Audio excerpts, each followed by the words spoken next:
Imagine standing on the edge of an ocean so wide, the horizon curves into mist.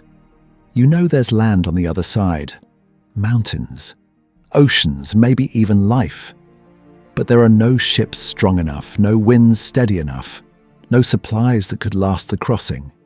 You can see the destination on a map. You just can't get there. That's where humanity stands today. Not staring at another star this time, but staring at the next planet beyond our solar system. We've found it. We've measured it. We've analyzed the light from its atmosphere. We even know roughly how big it is.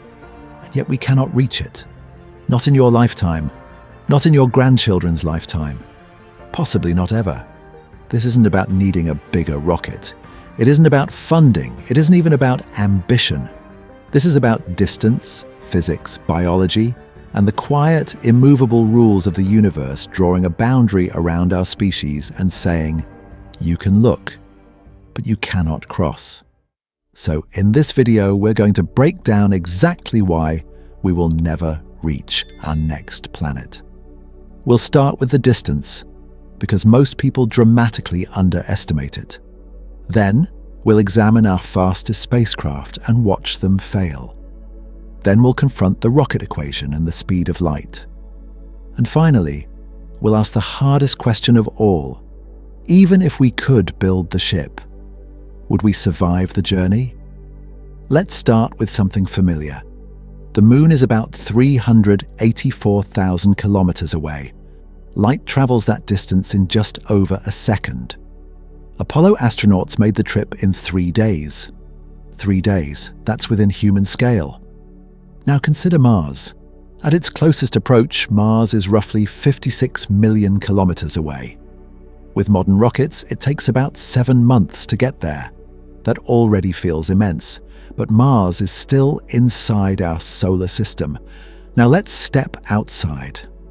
The nearest known potentially habitable exoplanet, Proxima Centauri b, orbits the red dwarf star Proxima Centauri, about 4.24 light-years away. That sounds small, it's not.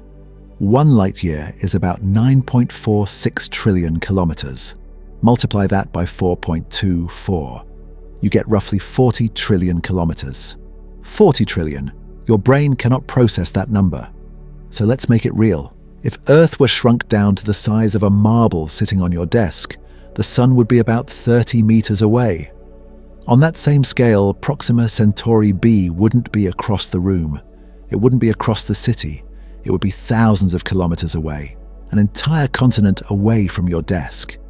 And between here and there, nothing. No fuel stations, no rescue, no shortcuts. That's the ocean we're trying to cross. So how fast can we travel?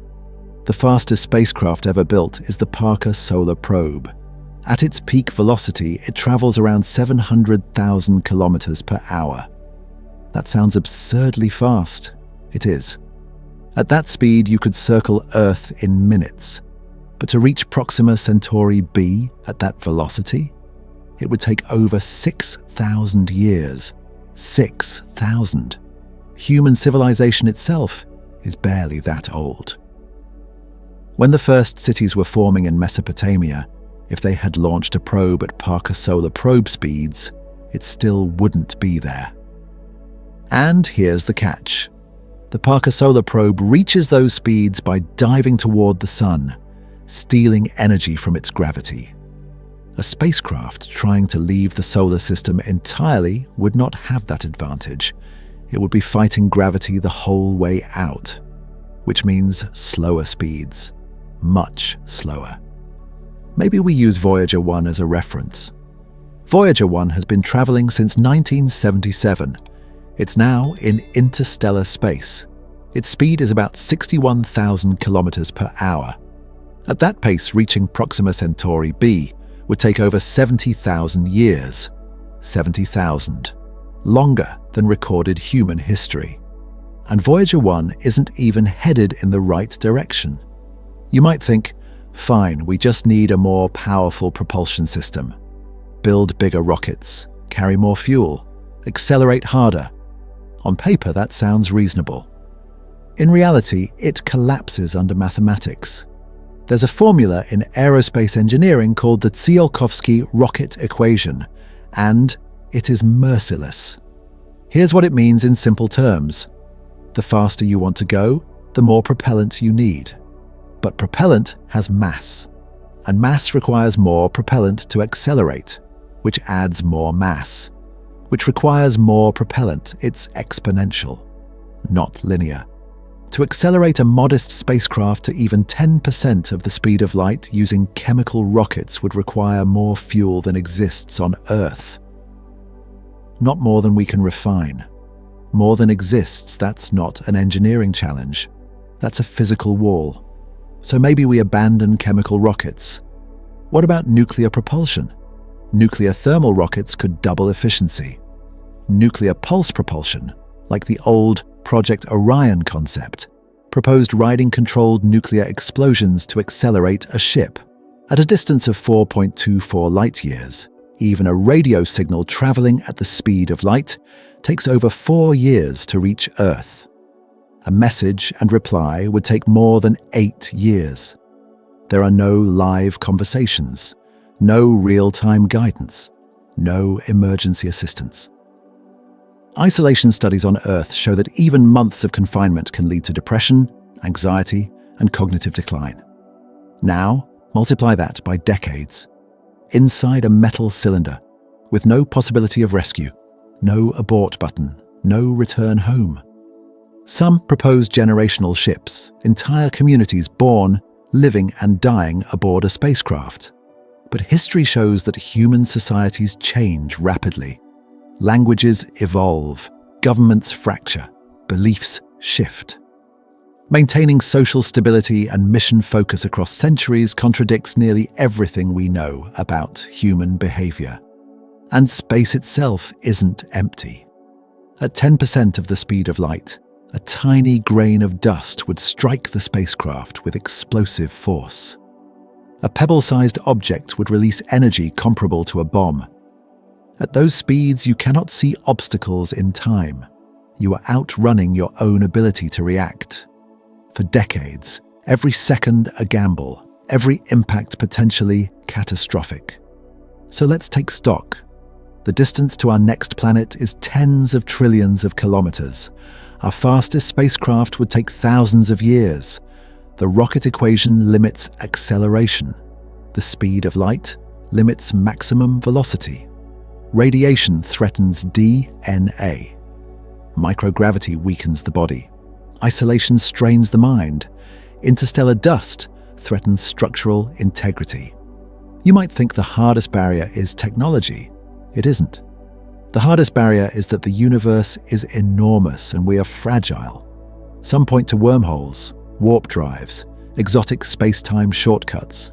Theoretical physics does allow mathematical models like the Alcubierre drive, but those require exotic matter with negative energy density, something never observed, energy requirements on the scale of planets. These are not technologies waiting in a laboratory. They are equations, beautiful equations. But equations do not build starships. So where does that leave us? It leaves us looking, listening. Using telescopes like the James Webb Space Telescope to analyze exoplanet atmospheres. Searching for biosignatures. Mapping distant worlds through spectroscopy. Studying planetary systems light years away. We can detect methane, water vapor, carbon dioxide. We can estimate surface temperatures. We can measure orbital periods. Our knowledge travels further than our bodies ever will. There's a strange power in that. We may never set foot on Proxima Centauri b. We may never stand beneath an alien sky, but we can understand it. We can calculate its mass, model its climate, simulate its seasons.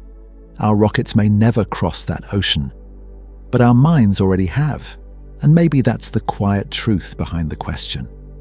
It's not that we lack courage, it's not that we lack intelligence, it's that the universe is vast beyond intuition, and biology, physics, and time do not bend for ambition. The next planet is out there, cold, silent, waiting.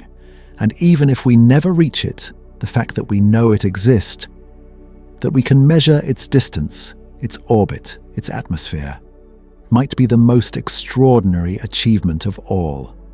We are a species confined to a small world, but our understanding is not confined at all. The ocean may be uncrossable, but we can see the shore, and sometimes seeing is enough. On paper, these systems might reach a few % of the speed of light, 5%, maybe 10% in extreme theoretical cases.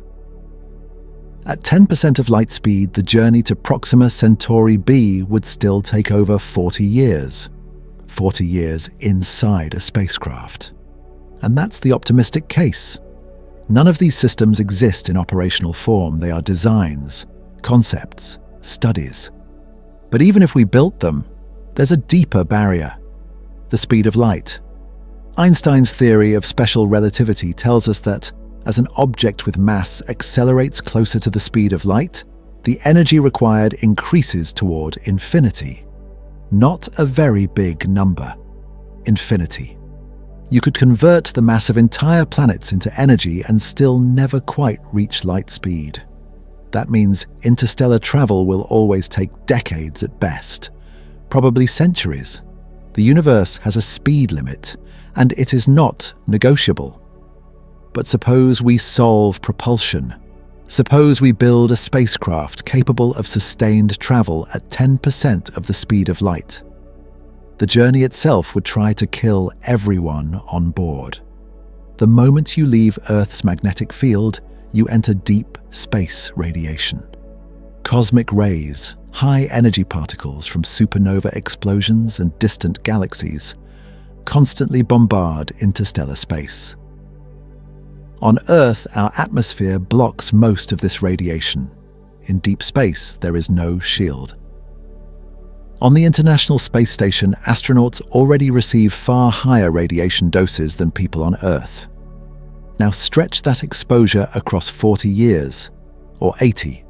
Radiation damages DNA, increases cancer risk, impairs cognition, weakens the immune system. Shielding is not simple. Dense materials can block some radiation, but high-energy particles can create secondary radiation when they strike shielding, producing even more dangerous fragments. You try to stop the bullet, the shield creates shrapnel. Over decades, cumulative radiation exposure becomes catastrophic, and radiation is invisible. There's another problem you would feel every day: microgravity.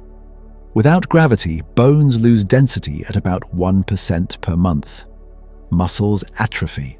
The heart weakens. Astronauts exercise for hours daily and still experience degeneration. Now imagine decades. By the time the crew arrived at Proxima Centauri b, their skeletons might be too fragile to stand. Their cardiovascular systems too weak to function in gravity. Artificial gravity through rotating habitats is theoretically possible. But constructing a rotating structure large enough to simulate Earth-like gravity, durable enough to survive interstellar travel, and light enough to accelerate. That's a structural engineering challenge we are nowhere near solving. The human body evolved for Earth. Remove Earth long enough and biology begins to fail. And then there's the psychological reality. If that truth moved you, hit subscribe. Let's keep exploring the universe together, no rocket required.